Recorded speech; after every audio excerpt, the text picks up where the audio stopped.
Hello, this is Hannah Alfonso, and this is my Envision the Sustainable City Part 1. To answer the first question, which is where did you grow up and what was it like? I grew up inside of Louisiana, which is about 40 minutes away from Metairie, right on the other side of the pond, Lake Pontchartrain to be exact, of New Orleans. I grew up in a sort of kind of a small town. It had a lot of boom business as people during Katrina had moved away from New Orleans and from Metairie and from just like the more compact cities to a more spread out, more family style area. Anybody who came back at least. And after that, it kind of sort of fizzled out because people realized that it wasn't really that great. So there's a lot of come and go businesses. We'd have a new Mexican restaurant every week. That was always the joke. What elements in the human or natural environment were important to my daily life? Personally, the elements in my human environment that were really important to my daily life were obviously my school, my family, and the kids in my neighborhood.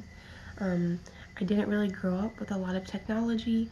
I mean, obviously, we had a TV, and we had a computer, a family computer, and that was about it. The family computer was for schoolwork, and the TV was just for family time. My parents were kind of strict about making sure that we still went outside and played and were children. So I spent a lot of my time with the kids in my neighborhood. I'm talking any chance we got. I'm talking like we would wake up early for school so we can get ready and then play together before we went to school up until I was in 8th grade, which I think a lot of people didn't have that, which I think also really helped shape me into who I am today, which I'm very grateful for because I love who I am today. And then naturally, the human element that I think impacted me the most, or were important to my daily life back then, was I lived in a pretty woodsy area and I was close to a swamp. So, because of those natural elements, and since there's like gators in the swamp and a lot of wildlife, um, littering was not allowed whatsoever. And if you did litter, you got a really big fine. So I think from an early age, I was able to understand how humans negatively affect the environment. And maybe I didn't realize it that in that articulated way then, but I definitely understood like what we do affects the earth. Um, and maybe that's just because the way I thought and the way my parents taught me about littering and why it was bad and why we um, protect the earth and why we love it. I grew up in a Christian home, so for us, protecting the earth was more of we do this because this is God's earth and we want to keep it pretty and nice. Now I just think it's our duty. We live here by no accord other than a coincidence. Let's not ruin it. So, for question 3, with whom did you interact on a daily basis? I kind of touched on that. Mainly my family, anybody at school. I was a really outgoing kid, so I literally talked to everybody. My elementary was actually in my neighborhood, and this helped because my younger siblings went there. My younger sister went there for a year while I went to 4th grade, and then my my younger brother went there when I was in like 5th or 6th grade.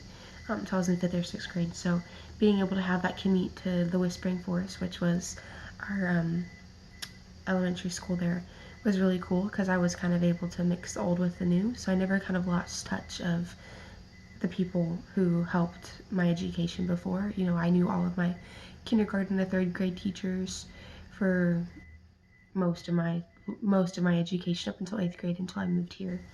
And then 4th through 8th grade were in one school, and it was just a little bit farther away. And again, that was within walking distance. And actually, it was really funny because I'd walk to school a lot just because I like to. And it would just kind of like an avalanche effect because one kid would be walking to school and then 2 kids would be walking to school, and then before you knew it, by the time we got to school, there was a whole group of like 30 of us, which is really cool, and we were all just laughing and doing stupid stuff the whole way there. And to answer that first question, where did you go and how did you get around? Really the only time I left that little community of my neighborhood where all my schools were in was to go to church.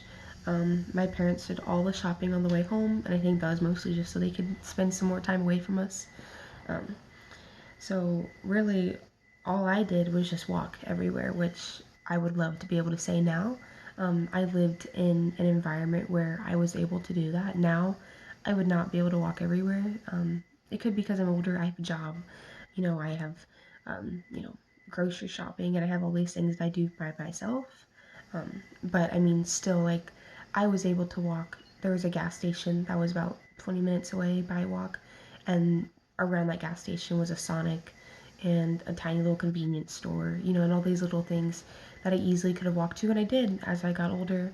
If I ever had sleepovers or anything like that, that was kind of like the fun thing to do. Was our parents would give us some money, and we'd walk to the convenience store to get snacks and get a slushie from Sonic, and then walk all the way back.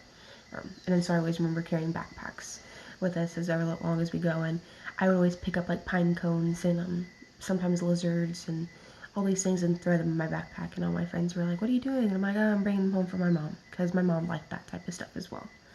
Um, so I think that was really cool, because I don't think a lot of people were able to experience that, at least not here in Waxahachie, where I live currently, just because of how widespread it is. Maybe they still were able to have that neighborhood communal feel, but being able to literally walk to the store wasn't something they were able to do. For that fifth question, what if anything in your life was sustainable? Sustainably, I think the biggest thing was we were a family of 6 growing up, so wasting was not an option just because groceries are already really high. And my parents had just started their career where it was more of a generous income when I was in about 3rd grade.